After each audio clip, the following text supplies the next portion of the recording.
You know, I love to highlight amazing organizations that are doing great things all around the world. It's even better when I get to introduce you to my friends that are running those organizations. Shelene Bryan is not only an author, speaker, podcaster, she's also the founder of skip1.org. Shelene, my friend.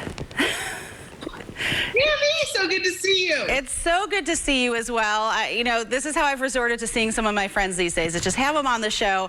And I need you, I know this time is going to pass too quickly. We're in Skiptember. Tell me what Skiptember is and how Skip One got started, because your story is really unlike so many others I think of us have started that have sponsored kids around the world, but yours takes a really interesting turn that not many of us would have thought to do. Tell us about it really quick. Right. Back in '03, when my kids were little, I decided to fly to East Africa, like I was Diane Sawyer or something, to see if the two little kids on my refrigerator that I had been paying $38 a month for were real. So I told no one I was coming. I ripped the little pictures off my refrigerator, flew from LAX to Heathrow, Heathrow to Entebbe, showed up in this little village called Gaba in East Africa.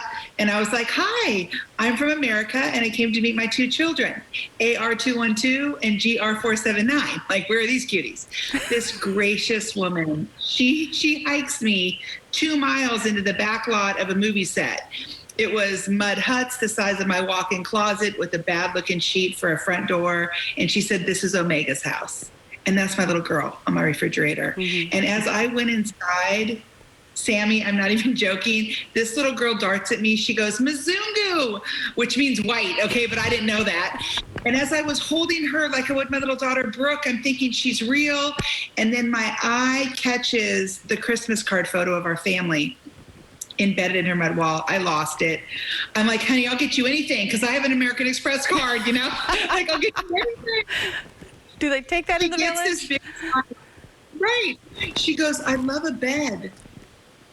I'm like, cool, where's Target Jungle out here, you know?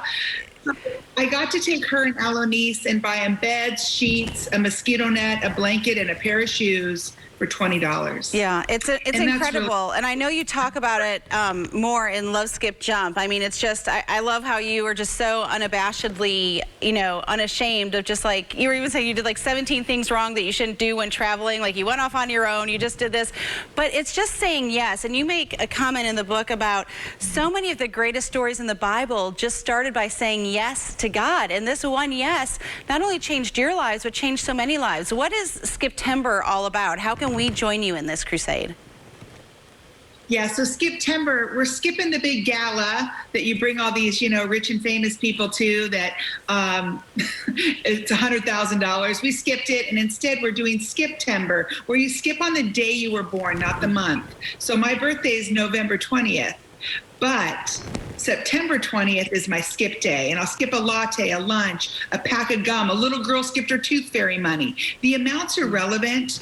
The point is foregoing something for the sake of someone else and then sharing it on your social media with your friends, your community, so other people can join in on Skiptember. Yeah, I love it. And you mentioned that, I know you spoke to a group of young entrepreneurs and you told them you weren't afraid that they were going to fail.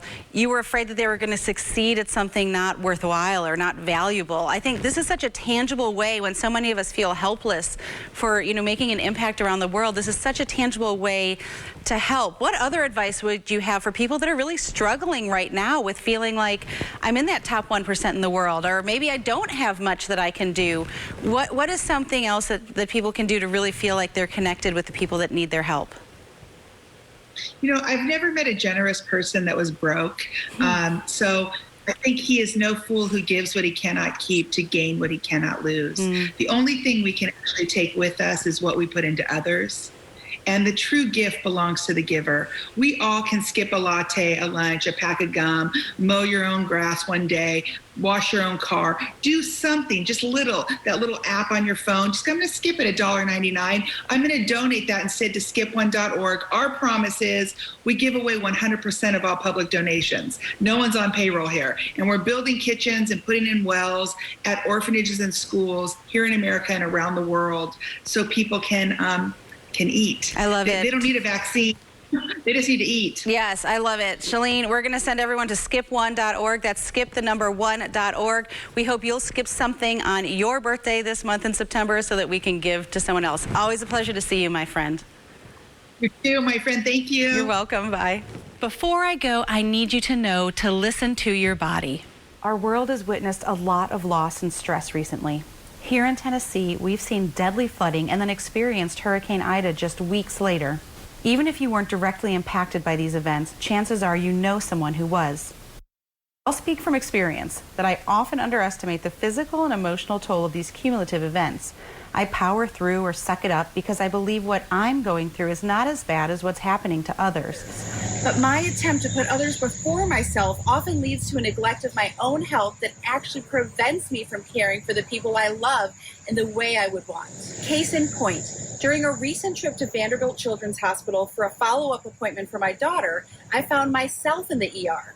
Her doctor didn't like how I was looking, and then the room started spinning, so she had the pediatric ER assess me, which led to me being taken to the adult ER. I'm thankful for the doctor's attentiveness and concern, saying she couldn't in good conscience let me leave in the state I was in. I also found myself feeling embarrassed that I'd let myself get to a state that required another adult to intervene. I came face to face with the reality that I'd failed to practice what I preach. Amy Grant summed up this notion in an interview she did with People magazine. She said, everybody's on their own hamster wheel, but you have to listen to your own body. You have to find your own voice and say, something is wrong here. Amy learned that health applies to every part of a person, mind, body, and spirit. They all work together. I view it like the fruit of the Spirit. Even though Galatians 5:22 mentions 9 characteristics, they all come together to form a singular fruit. While I believe all of us have superpowers, we're not superhuman. If we don't stop and listen to our bodies, we actually limit what we can accomplish.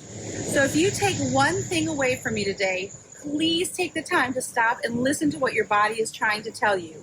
Because if you don't listen to it when it whispers, you're not going to like what it says when it starts to shout. I'm humbled at the conversations I was able to have today and grateful each of you were here to be a part of them as well. I hope you have a great day. Make sure you make it great and do not wait to tell someone you love how you feel about them. Bye, friends.